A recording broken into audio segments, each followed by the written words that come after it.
नमस्कार दोस्तों, स्वागत है हमारे दिव्य दृष्टि ज्ञान चैनल पर। वीडियो अच्छी लगे तो लाइक करें और चैनल को सब्सक्राइब करें।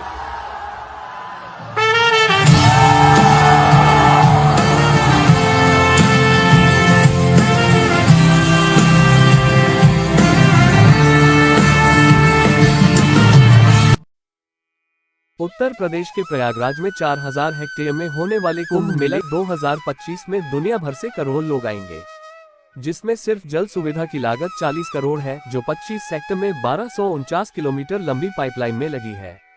2013 में आयोजित कुंभ मेला अब तक का सबसे बड़ा धार्मिक आयोजन माना गया था, जिसमें करीब 12 करोड़ से अधिक श्रद्धालु शामिल हुए थे। लेकिन 144 साल बाद होने वाले इस महाकुंभ की भव्यता उससे भी कहीं अधिक होने वाली है। कुंभ मेला कितना पुराना है? ये कुंभ का आयोजन, कुंभ मेले का इतिहास, रहस्य। देश विदेश से 40 करोड़ से ज्यादा श्रद्धालुओं के आने की उम्मीद है और इसकी विशालता का अंदाजा इसी बात से लगाया जा सकता है कि इसका अनुमानित बजट 6382 करोड़ रुपए है।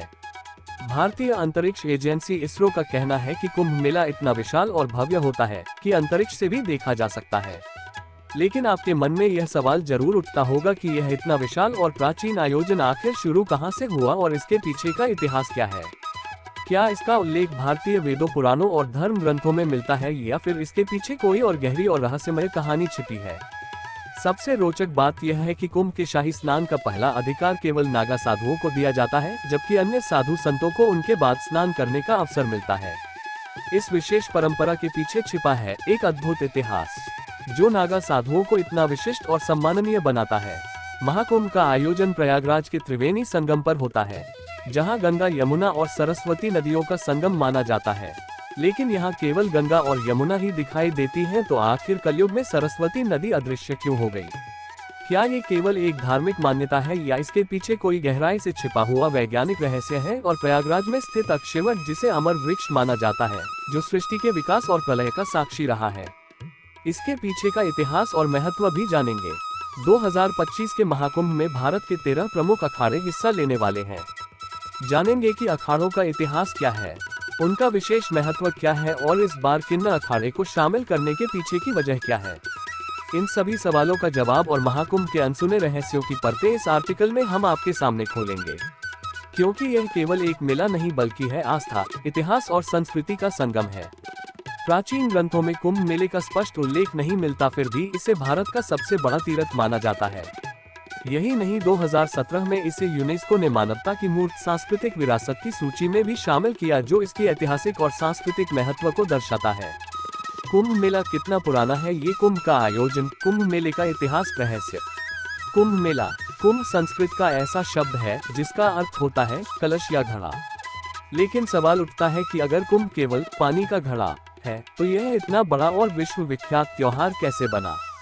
आइए इस आर्टिकल में हम आपको महाकुंभ के आरंभ से लेकर आज तक की पूरी यात्रा के बारे में बताएंगे। कुंभ मेले के इतिहास को समझने के लिए हमें दो प्रमुख पौराणिक कथाओं को जानना होगा, जो इस पर्व की गहराई और महत्व को उजागर करती हैं। पौराणिक कथाएं। महाकुंभ मेले की पहली कथा सर्पों और गरुड़ देव के बीच की है, जो ऋषि कश्यप और उनकी दो पत्नियों कद्रु और विंता से जुड़ी हुई है। कद्रु और विंता जो आपस में बहनें थी और ऋषि कश्यप की पत्नियां भी थी। एक दिन कद्रु ने ऋषि कश्यप से वरदान मांगा कि उसे 1000 विषैले और शक्तिशाली पुत्र चाहिए। ऋषि कश्यप ने तथास्तु कहा और कद्रु को 1000 अंडे प्राप्त हुए। ये देखकर विंता ने भी वरदान मांगा कि भले ही उसके पुत्र कम हो, लेकिन वे कद्रु के पुत्रों से अधिक शक्तिशाली हो। कश्यप ने उन्हें भी तथास्तु कहा और विंता को 2 बड़े अंडे प्राप्त हुए। समय बीतने के साथ साथ कद्रु के 1000 अंडे फूट गए और उनमें से सांप उत्पन्न हुए, जिन्हें सर्पों की मां माना गया। दूसरी ओर विंता के अंडे नहीं फूट रहे थे और अधीरता में उन्होंने एक अंडा समय से पहले फोड़ दिया। उसमें से एक अधूरा प्राणी निकला, जिसका शरीर कमर तक ही विकसित था। वह गुस्से में बोला, माँ, आपने मेरे साथ यह अन्याय किया, लेकिन कृपया दूसरे अंडे के साथ ऐसा मत कीजिएगा। वह प्राणी उड़ गया और उसका नाम अरुण रखा गया। आगे चलकर वह सूर्यदेव का सारथी बना। एक दिन कद्रु और विंता ने सूर्यदेव के सफेद घोड़े को देखकर शर्त लगाई। विंता ने कहा कि यह घोड़ा पूरी तरह सफेद है, जबकि कद्रु ने कहा कि उसकी पूंछ काली है। ये शर्त प्रतिष्ठा पर आ गई और तय हुआ कि जो भी हार जाएगा उसे दासी बनना पड़ेगा। कद्रु ने अपने नाग पुत्रों से कहा कि वे सूक्ष्म रूप धारण कर घोड़े की पूंछ से चिपक जाए ताकि वह काली दिखाई दे। नागों ने ऐसा ही किया और कद्रु शर्त जीत गई। विंता को हार मानकर दासी बनना पड़ा। कुछ समय बाद विंता के दूसरे अंडे से एक शक्तिशाली प्राणी निकला, जिसका चेहरा गरुड़ पक्षी जैसा था और शरीर मनुष्य जैसा। उसका नाम गरुड़ रखा गया। जब गरुड़ ने देखा कि उसकी मां विंता कद्रू और उनके 1000 सर्पपुत्रों की दासी बन चुकी है, तो उसने अपनी मां को मुक्त कराने का संकल्प लिया। गरुड़ ने सर्पों से विंता को मुक्त करने का उपाय पूछा। सर्पों ने कहा, अगर तुम वैकुंठ से अमृत कलश लाकर हमें दे दो तो हम तुम्हारी मां को मुक्त कर देंगे। गरुड़ ने ये शर्त मान ली। वैकुंठ धाम पहुंचकर गरुड़ ने अमृत कलश प्राप्त किया। देवताओं ने उन्हें रोकने की कोशिश की, लेकिन गरुड़ अपनी अद्वितीय शक्ति के बल पर सफल रहे। विष्णु जी ने गरुड़ को रोका और उनसे पूछा, तुम इस कलश को क्यों ले जा रहे हो, जबकि इसे खुद ग्रहण नहीं कर रहे। गरुड़ ने अपनी मां को मुक्त कराने की व्यथा सुनाई। विष्णु जी ने गरुड़ से कहा, अगर मैं तुम्हें ये कलश ले जाने दूं तो तुम हमेशा के लिए मेरे वाहन बनोगे। गरुड़ ने इस शर्त को स्वीकार कर लिया। गरुड़ ने अमृत कलश सर्पों के पास पहुंचाया, लेकिन विष्णु जी ने अपनी मायावी शक्ति से अमृत कलश को वहां से गायब कर दिया। गरुड़ ने अपनी मां को दास से मुक्त कराया। इस यात्रा के दौरान गरुड़ पर इंद्र ने कई बार हमला किया, लेकिन वे असफल रहे। अमृत कलश से अमृत की कुछ बूंदें हरिद्वार, प्रयागराज, उज्जैन और नासिक पर गिरी। यही कारण है कि इन 4 पवित्र स्थलों पर कुंभ मेले का आयोजन होता है। महाकुंभ से जुड़ी सबसे लोकप्रिय कथा है समुद्र मंथन की, जिसे देवताओं और असुरों के बीच हुआ एक महान प्रयास माना जाता है। विष्णु पुराण के अनुसार एक बार दुर्वासा ऋषि ने एक दिव्य माला बनाई और इसे देवराज इंद्र को भेंट किया, लेकिन इंद्र अपने अहंकार में डूबे हुए उस माला को अपने ऐरावत हाथी के मस्तक पर रख दिया। ऐरावत ने वह माला जमीन पर गिरा दी और अपने पैरों से कुचल डाला। महर्षि दुर्वासा ने इसे अपना अपमान समझा और क्रोधित होकर इंद्र को शाप दे दिया कि उनका वैभव नष्ट हो जाएगा और सभी देवता अपनी शक्तियां को खो देंगे। इस शाप के बाद देवता कमजोर हो गए और असुरों से पराजित हो गए। अपने वैभव और शक्तियों को पुनः प्राप्त करने के लिए ब्रह्मा जी ने देवताओं को सुझाव दिया कि वे असुरों के साथ मिलकर समुद्र मंथन करें। इस मंथन से अमृत निकलेगा, जिसे ग्रहण कर वे अमर हो जाएंगे। ये बात जब देवताओं ने असुरों के राजा बलि को बताई तो वे भी समुद्र मंथन के लिए तैयार हो गए। वासुकी नाग की नेति बनाई गई और मंदराचल पर्वत की सहायता से समुद्र मंथन सावन के महीने में ही किया गया। अमृत का कुंभ यानी कलश मिलते ही असुरों और देवों में युद्ध हो गया। वामन पुराण के अनुसार आचार्य बृहस्पति ने इंद्र के पुत्र जयंत को संकेत दिया कि वह अमृत कुंभ लेकर भाग जाए। दैत्यों ने उसका पीछा 12 दिन तक किया, जो कि 12 वर्षों के बराबर था। युद्ध के समय अमृत कुंभ से त्रिलोक के 12 स्थानों पर अमृत की बूंदें गिरी। इनमें से 8 स्थान देवलोक में और 4 स्थान पृथ्वीलोक पर स्थित है। हरिद्वार, प्रयागराज, उज्जैन और नासिक यही वह पवित्र स्थान है जहां अमृत की बूंदों के कारण कुंभ मेले का आयोजन शुरू हुआ। लेकिन कहानी का सबसे अहम हिस्सा अभी बाकी है, जिसे जानना आपके लिए बेहद जरूरी है। श्रीमद् भागवत पुराण के सागर 6 प्रसंग में कुंभ विवरण के अनुसार सागर के 14 रत्न निकले थे, जिनमें सबसे पहले हलाहल या कालकूट विष निकला। इस विष की ज्वाला इतनी तीव्र थी कि सभी देवता और दानव इससे जलने लगे थे। तब भगवान शिव ने देवता, दानव और समस्त सृष्टि की रक्षा के लिए इसे खुद पी लिया। विष की तीव्र जलन के कारण शिवजी का कंठ नीला पड़ गया, इसीलिए शिवजी का एक नाम नीलकंठ पड़ा। विष की ज्वाला को कम करने के लिए सभी देवताओं और दानवों ने शिवजी को शीतल जल चढ़ाया। इसके बाद उनके शरीर का ताप और जलन कम हुआ। यही कारण है कि सावन में शिवजी का जलाभिषेक किया जाता है। ऐसा कहा जाता है कि जब शिवजी ने समुद्र मंथन से निकले हलाहल विष को ग्रहण किया तो उसकी कुछ बूंदें धरती पर गिर गई। जिन घास की पत्तियों पर यह बूंदें गिरी उन्हें सांप ने चाट लिया, जिससे सांप की जीभ बीच से कट गई। वहीं कुछ विष की बूंदों को बिच्छू और अन्य विषैले जीवों ने भी ग्रहण कर लिया। इसी कारण ये जीव जहरीले हो गए। इसके बाद कामधेनु, कल्प वृक्ष, कौस्तुभमणि, उच्चैश्रवा अश्व, ऐरावत गज, ब्रह्मा, अप्सरा, सुरा, लक्ष्मी, चंद्रमा, शार्गन धनुष, भगवान धन्वंतरी, 5 जन्य शंख और अमृत कुंभ निकला, जिसे विश्व मोहिनी बने भगवान विष्णु ने देवताओं को पिला दिया। इसकी बूंदें हरिद्वार की गंगा नदी, प्रयागराज के त्रिवेणी संगम गंगा, यमुना और सरस्वती, उज्जैन की क्षिप्रा नदी और नासिक की गोदावरी नदी में गिरी। जहां अमृत की बूंदें गिरी वहां कुंभ मेले का आयोजन शुरू हुआ। क्यों अदृश्य हो गई सरस्वती नदी?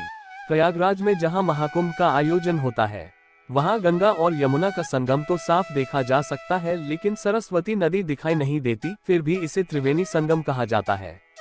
अब सवाल यह उठता है कि सरस्वती नदी अदृश्य क्यों हो गई? इसके पीछे की वजह जानने के लिए हमें इतिहास और पौराणिक कथाओं में झांकना होगा। महाभारत के शल्य पर्व में सरस्वती नाम से 7 नदियों का उल्लेख मिलता है। श्रीमद् भागवत पुराण में सरस्वती नदी के प्रवाह और उसके स्थानांतरण की एक रोचक कथा का वर्णन है। पुराणों के अनुसार प्राचीन काल में सरस्वती नदी स्वर्ण भूमि में बहा करती थी। कालांतर में इस भूमि का नाम स्वर्ण राष्ट्र हो गया और धीरे धीरे ये सौराष्ट्र कहलाने लगा। उस समय सौराष्ट्र का क्षेत्र प्राचीन मारवाड़ तक फैला हुआ था और सरस्वती नदी इसी भूमि से प्रवाहित होती थी। यहाँ नित्य सरस्वती की पूजा और अर्चना होती थी, लेकिन समय के साथ इस प्रदेश के लोग यवनों के संपर्क में आ गए और उनके आचार विचार को अपनाने लगे। इससे दुखी होकर सरस्वती ने ब्रह्मा जी से अनुमति मांगी और मारवाड़ एवं सौराष्ट्र छोड़कर प्रयाग में आकर वास करने लगी। कहा जाता है कि सरस्वती के यहाँ से चले जाने के बाद ये समृद्ध भूमि धीरे धीरे मरुस्थल में बदल गई और यही मरुस्थल आज राजस्थान के नाम से जाना जाता है। ऋग्वेद में सरस्वती नदी को अन्नवती और उत्कावती के रूप में वर्णित किया गया है। इसे समृद्धि और जल की देवी के रूप में पूजा जाता था। ऋग्वेद में बताया गया है कि सरस्वती नदी यमुना के पूर्व और सतलुज के पश्चिम में प्रवाहित होती थी। महाभारत में इस नदी को कई नामों से जाना गया है, जैसे प्लेक्षुति, वेदस्मृति, वेद्रवती। तांडे और जमिनी ब्राह्मण के अनुसार सरस्वती नदी मरुस्थल में सूख गई थी। महाभारत के विवरणों में इसका विनाशन नामक स्थान पर विलुप्त होने का वर्णन है। यही वह नदी थी जिसके किनारे ब्रह्मावर्त और कुरुक्षेत्र जैसे प्राचीन स्थल बसे हुए थे। महाभारत में ये भी उल्लेख मिलता है कि बलराम ने द्वारका से मथुरा तक की यात्रा सरस्वती नदी के माध्यम से की थी। इसके अलावा यादवों के पार्थिव अवशेषों को इसी नदी में प्रवाहित किया गया था। इन विवरणों से यह स्पष्ट होता है कि सरस्वती एक विशाल और महत्वपूर्ण नदी थी, जो न केवल धार्मिक और सांस्कृतिक महत्व रखती थी, बल्कि यातायात और परिवहन के लिए भी उपयोगी थी। वैदिक काल में एक और नदी का उल्लेख मिलता है, जिसे दृश्यवती कहा जाता था। ये सरस्वती नदी की सहायक नदी थी और हरियाणा से होकर बहती थी। समय के साथ जब भीषण भूकंप आए और हरियाणा तथा राजस्थान की धरती के नीचे से पहाड़ ऊपर उठे तो नदियों का बहाव बदल गया। दृश्यवती नदी ने अपनी दिशा बदल ली और आज इसे यमुना नदी के नाम से जाना जाता है। ये सरस्वती नदी के साथ मिलकर बहने लगी और इसी कारण प्रयागराज में 3 नदियों के संगम को त्रिवेणी संगम कहा जाता है। महर्षि वेदव्यास ने इसे तीर्थराज प्रयाग का नाम दिया, जो गंगा, यमुना और अदृश्य सरस्वती के संगम का पवित्र स्थल है। ये स्थान न केवल धार्मिक बल्कि ऐतिहासिक और सांस्कृतिक दृष्टि से भी अद्वितीय है। प्राचीन ग्रंथों में कुंभ का अर्थ केवल एक साधारण कलश है, लेकिन यही साधारण शब्द कैसे बन गया दुनिया का सबसे बड़ा धर्म और संस्कृति का अमर प्रतीक। आइए जानते हैं महाकुंभ के इतिहास से लेकर आज तक के अद्भुत सफर के बारे में। महाकुंभ का इतिहास। दरअसल कुंभ मेले का उल्लेख वैदिक ग्रंथों, सूत्र, साहित्य, महाकाव्य, पुराण ग्रंथों, स्मृतियों या धर्मशास्त्रों में नहीं मिलता है। ऐतिहासिक किताबों में इसे माघ मेला या प्रयाग स्नान के नाम से जाना जाता है। कुंभ मेले में शाही स्नान का विशेष महत्व है। पवित्र नदियों में स्नान करना हिंदू मान्यताओं का अहम हिस्सा है और इसका सबसे पहला उल्लेख ऋग्वेद में नाहन पर्व नाम से मिलता है। इसका वर्णन बौद्ध धर्म के पाली ग्रंथों और महाभारत में भी हुआ है। चीनी यात्री ह्वेनसांग के यात्रा वृतांत के अनुसार सम्राट हर्षवर्धन ने 644 AD में माघ मास के अर्थ कुंभ के अवसर पर प्रयागराज में आयोजित पंचवर्षीय धर्म महासभा में भाग लिया। इस सभा में उन्होंने अपना सर्वस्व दान कर दिया। कई सांस्कृतिक विद्वानों का मानना है कि 9वीं सदी में लगभग 850 साल पहले आदि गुरु शंकराचार्य ने हिंदू संस्कृति को सुदृढ़ करने और लोक कल्याण की दृष्टि से कुंभ मेले की परंपरा को प्रारंभ किया। यह मेला भारतीय संस्कृति और धार्मिक आस्था का अद्भुत संगम है। 16वीं शताब्दी में गोस्वामी तुलसीदास जी ने अपनी अमर कृति रामचरितमानस में प्रयागराज में लगने वाले वार्षिक मेले का उल्लेख किया है, जो कुंभ मेले की प्राचीनता और इसकी ऐतिहासिक महत्ता को दर्शाता है। वायु पुराण और नारदीय पुराण में सरस्वती नदी के तट पर स्थित कुंभ और श्री कुंभ तीर्थ का वर्णन मिलता है। वेदों की कई रचनाओं में कुंभ, घट और कलश का उल्लेख किया गया है। ऋग्वेद और अथर्ववेद में भी घृत और मधु से भरे कुंभ का संदर्भ मिलता है, जो इसकी प्राचीनता और धार्मिक महत्व को दर्शाता है। महाकुंभ का इतिहास। दरअसल कुंभ मेले का उल्लेख वैदिक ग्रंथों, सूत्र, साहित्य, महाकाव्य, पुराण ग्रंथों, स्मृतियों या धर्मशास्त्रों में नहीं मिलता है। ऐतिहासिक किताबों में इसे माघ मेला या प्रयाग स्नान के नाम से जाना जाता है। कुंभ मेले में शाही स्नान का विशेष महत्व है। पवित्र नदियों में स्नान करना हिंदू मान्यताओं का अहम हिस्सा है और इसका सबसे पहला उल्लेख ऋग्वेद में नाहन पर्व नाम से मिलता है। इसका वर्णन बौद्ध धर्म के पाली ग्रंथों और महाभारत में भी हुआ है। चीनी यात्री ह्वेनसांग के यात्रा वृतांत के अनुसार सम्राट हर्षवर्धन ने 644 AD में माघ मास के अर्थ कुंभ के अवसर पर प्रयागराज में आयोजित पंचवर्षीय धर्म महासभा में भाग लिया। इस सभा में उन्होंने अपना सर्वस्व दान कर दिया। कई सांस्कृतिक विद्वानों का मानना है कि 9वीं सदी में लगभग 850 साल पहले आदि गुरु शंकराचार्य ने हिंदू संस्कृति को सुदृढ़ करने और लोक कल्याण की दृष्टि से कुंभ मेले की परंपरा को प्रारंभ किया। यह मेला भारतीय संस्कृति और धार्मिक आस्था का अद्भुत संगम है।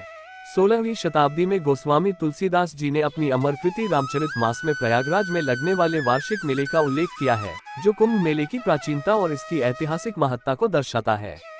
वायु पुराण और नारदीय पुराण में सरस्वती नदी के तट पर स्थित कुंभ और श्री कुंभ तीर्थ का वर्णन मिलता है। वेदों की कई रचनाओं में कुंभ, घट और कलश का उल्लेख किया गया है। ऋग्वेद और अथर्ववेद में भी घृत और मधु से भरे कुंभ का संदर्भ मिलता है, जो इसकी प्राचीनता और धार्मिक महत्व को दर्शाता है। इतिहासकार जदुनाथ सरकार के अनुसार सन 1234 ईस्वी में नागा सन्यासियों ने कुंभ के अवसर पर एक निर्णायक विजय प्राप्त की थी। 17वीं शताब्दी के फारसी धार्मिक ग्रंथ दबिस्तान ए मुजाहिब में भी 1640 ईस्वी में कुंभ के दौरान हुए एक भीषण युद्ध का उल्लेख मिलता है। 16वीं शताब्दी के उत्तरार्ध में लिखे गए तबका ए अकबरी में भी प्रयागराज संगम पर एक वार्षिक स्नान उत्सव का वर्णन किया गया है। इसमें लिखा गया है कि देश के सभी हिस्सों से हिंदुओं के विभिन्न वर्ग स्नान करने के लिए आते हैं, इतनी संख्या में कि जंगल और मैदान भी उन्हें रोक नहीं पाते। यह विवरण इस बात का प्रमाण है कि कुंभ मेला सदियों से आस्था, इतिहास और भारतीय संस्कृति का एक अभिन्न हिस्सा रहा है। ऋग्वेद और अथर्ववेद में कुंभ का उल्लेख कई संदर्भों में मिलता है। कुंभ का अर्थ केवल पानी का घड़ा है, न कि एक त्योहार। उदाहरण के लिए अथर्ववेद में चतुरा कुंभांश चतुर्धा ददामि पूर्ण कुंभद्यो काल आहितस्तम जैसे वाक्यांश विशेष यज्ञों और ईश्वरीय समय की व्याख्या करते हैं। ये दिखाता है कि कुंभ का उपयोग वैदिक अनुष्ठानों और धार्मिक संदर्भों में किया जाता था। वायु पुराण के अनुसार सरस्वती नदी का तट पूर्वजों को समर्पित श्राद्ध संस्कार के लिए आदर्श स्थान माना गया है। वहीं नारदीय पुराण में इसे शकुंभ नामक स्थान बताया गया है, जहां स्नान करने से यज्ञ के समान पुण्य की प्राप्ति होती है। इन पौराणिक ग्रंथों में कुंभ का उल्लेख हमें इसकी प्राचीन धार्मिक और सांस्कृतिक महत्ता को समझने का अवसर देता है। नासिक और उज्जैन में आयोजित होने वाले मेलों को सिंहस्थ कहा जाता है। इसे सिंहस्थ इसलिए कहा जाता है क्योंकि जब बृहस्पति सिंह राशि में होता है और सूर्य तथा चंद्रमा की स्थिति मेला आरंभ होने की तिथि को विशेष महत्व प्रदान करती है। सिंह राशि का ये ज्योतिषीय संयोग नासिक और उज्जैन के कुंभ मेले को सिंहस्थ नाम देता है। नागा साधु सदियों से भारतीय संस्कृति और धर्म पर संकट के बादल मंडराते आए हैं। 14वीं से 16वीं शताब्दी का समय जब मुगल आक्रमणकारी भारत की संस्कृति और धर्म पर वार कर रहे थे, धर्म खतरे में था। उस समय नागा साधुओं ने धर्म और संस्कृति की रक्षा में अहम भूमिका निभाई। ये साधु केवल शास्त्र ही नहीं, शस्त्र विद्या में भी निपुण थे और धर्म की रक्षा के लिए अपना जीवन तक न्यौछावर करने को तैयार रहते थे। 18वीं शताब्दी में अहमद शाह अब्दाली, जिसे अहमद शाह दुर्रानी के नाम से भी जाना जाता है, उसने भारत पर कई बार आक्रमण किया। 1748 में नादिर शाह की मृत्यु के बाद अफगानिस्तान का शासक बनने के साथ ही अब्दाली ने भारत को बार बार लूटा, लेकिन उसका सबसे बड़ा और क्रूर आक्रमण 1757 में हुआ, जब उसने दिल्ली पर कब्जा कर 1 महीने तक अराजकता और लूटपाट मचाई। इस आक्रमण का असर केवल दिल्ली तक सीमित नहीं रहा, मथुरा, वृंदावन और गोकुल जैसे पवित्र स्थलों को भी अब्दाली की क्रूरता का सामना करना पड़ा। उस समय नागा साधुओं ने न केवल इन स्थलों की रक्षा की, बल्कि धर्म और संस्कृति की जड़ों को भी सुदृढ़ बनाए रखा। कई बार विदेशी आक्रमण की स्थिति में स्थानीय राजा महाराजा नागा साधुओं से मदद लिया करते थे। इतिहास में ऐसे कई गौरवपूर्ण युद्धों का उल्लेख मिलता है, जिनमें 40,000 से ज्यादा नागा योद्धाओं ने अपनी वीरता का परिचय दिया। अहमद शाह अब्दाली द्वारा मथुरा और वृंदावन पर आक्रमण के बाद जब गोकुल को लूटने की कोशिश की गई, तब नागा साधुओं ने अपनी अदम्य शक्ति और साहस दिखाते हुए अब्दाली की सेना से युद्ध किया और गोकुल की रक्षा की। इस सहयोग को सम्मान देने के लिए हिंदू शासकों और नागा साधुओं के बीच एक समझौता हुआ। धर्म और राष्ट्र की रक्षा की जिम्मेदारी नागा साधुओं को सौंपी गई। इस समझौते के तहत नागा साधुओं को राजसी सम्मान देने के लिए शाही स्नान की परंपरा शुरू की गई। तब से कुंभ के पवित्र स्नान का पहला अधिकार हमेशा नागा साधुओं को दिया गया है। हालांकि हर परंपरा की तरह ये परंपरा भी विवादों से अछूती नहीं रही। 1310 में महानिर्वाणी अखाड़े और रामानंद वैष्णव अखाड़े के बीच एक खूनी संघर्ष हुआ। वहीं 1760 में शैव और वैष्णव साधुओं के बीच शाही स्नान को लेकर भयंकर लड़ाई छिड़ गई। इन विवादों को रोकने के लिए अंग्रेजों ने अखाड़ों के स्नान का क्रम तय किया। यह अनुशासन आज भी कुंभ मेले की परंपरा का हिस्सा है। इसीलिए महाकुंभ में सबसे पहले नागा साधु शाही स्नान करते हैं। नागा साधुओं के बाद दूसरे क्रम पर संत समाज संगम में स्नान करता है और संत समाज के स्नान के बाद ही गृहस्थ लोग पवित्र संगम में स्नान के लिए उतरते हैं। ये नागा साधु एक विशेष सैन्य पंथ का हिस्सा है। उनके पास त्रिशूल, तलवार, शंख और चिलम जैसी वस्तुएं होती हैं, जो उनके सैन्य दर्जे और परंपरा को दर्शाती हैं। नागा साधु अपने आप में एक चलती फिरती सेना की तरह होते हैं, जो अपने इष्ट देव भगवान शिव के प्रति अगाध भक्ति और समर्पण रखते हैं।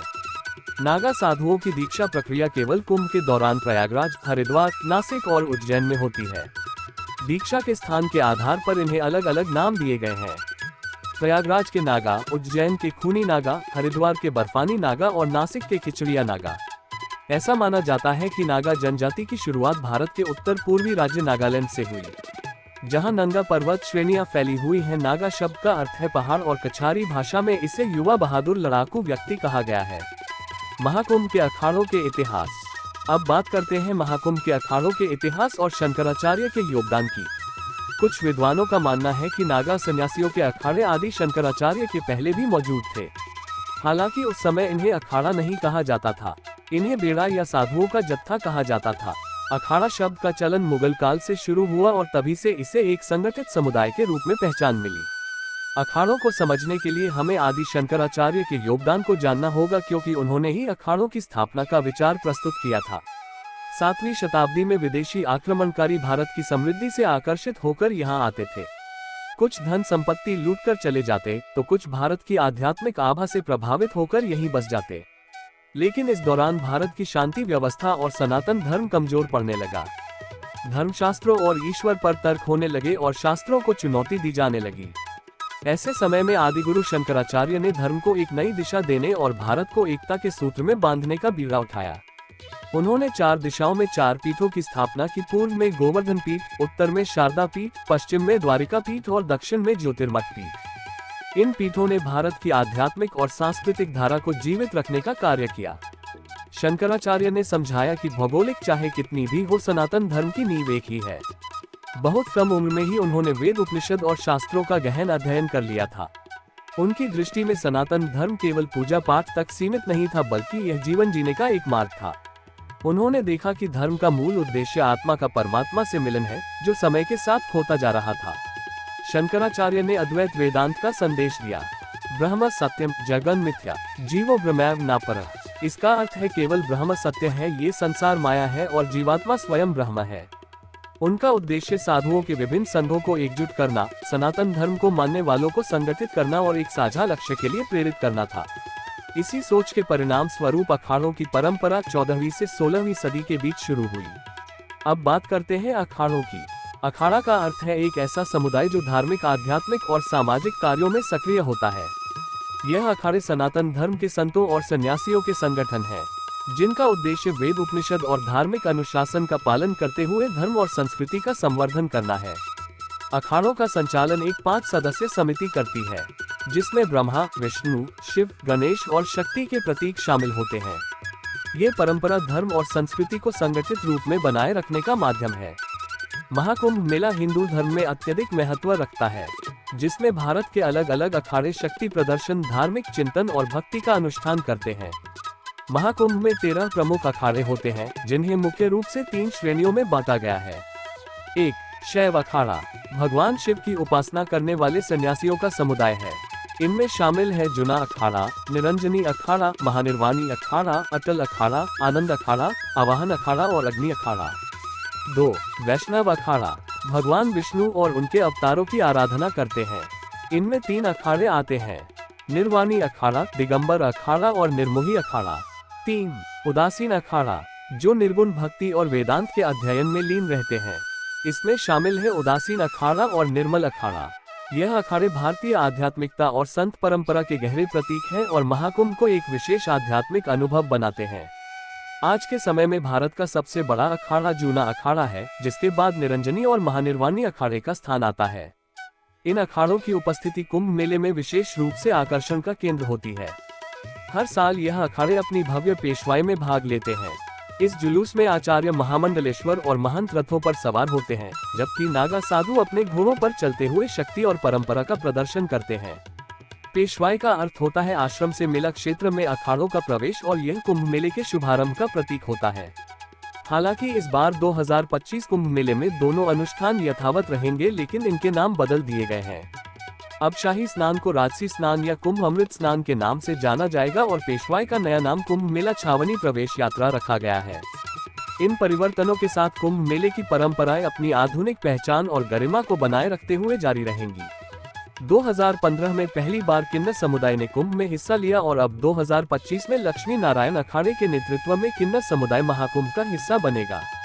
ये कदम महाकुंभ के आह्वान का प्रतीक है, समानता का संदेश जहां कोई भेदभाव नहीं होता।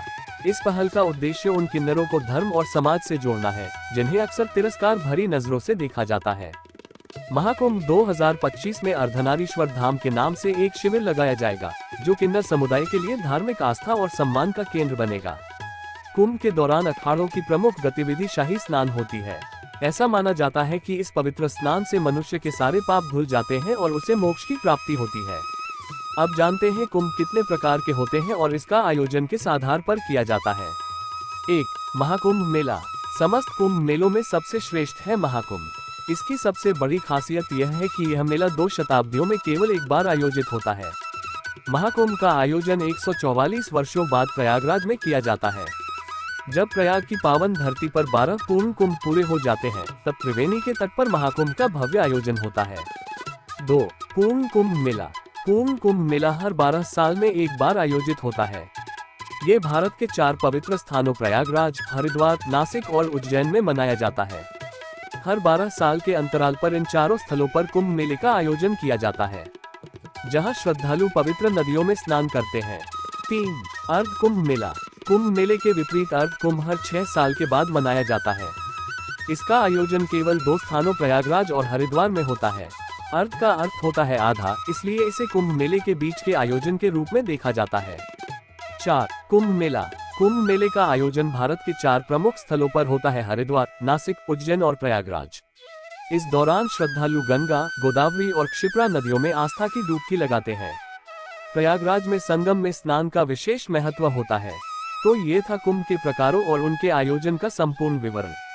आपके मन में यह सवाल जरूर उठता होगा कि कुंभ पर अरबों रुपए खर्च करने पर आखिर सरकार को क्या मिलता है। आइए जानते हैं कि महाकुंभ 1882 से लेकर 2025 तक सरकार ने कितना बजट खर्च किया और इससे सरकार को कितनी आय हुई।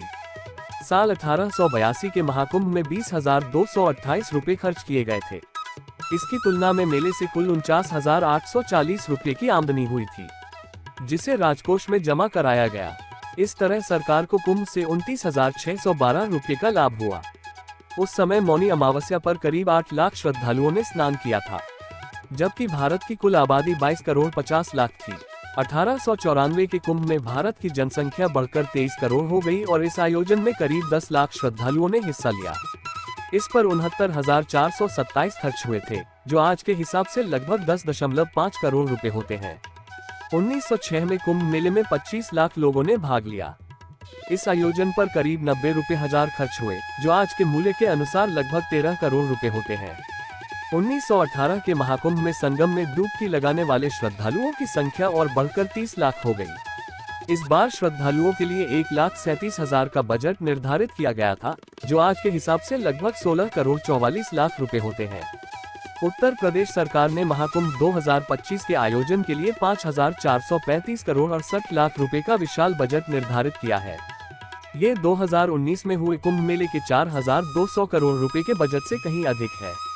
उत्तर प्रदेश सरकार के आर्थिक सलाहकार के.वी. राजू का दावा है कि महाकुंभ 2025 में करीब 45 करोड़ श्रद्धालुओं की अपेक्षित भीड़ के साथ इस आयोजन से कम 2 लाख करोड़ रुपए की रेवेन्यू जनरेट हो सकती है।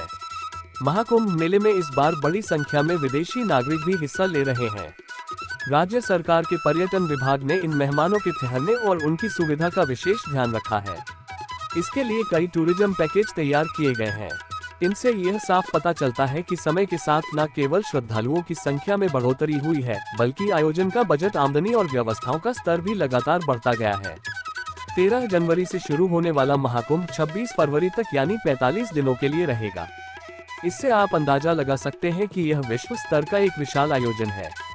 अगर आपको हिंदुस्तान में रहने का सौभाग्य मिला है तो आपको इस महाकुंभ में एक बार जरूर जाना चाहिए। यहाँ आपको एक अलग ही दिव्य ऊर्जा महसूस होगी। इतनी ठंड और भीड़ में भी त्रिवेणी संगम पर शाही स्नान करने के लिए लोग संकोच नहीं करते।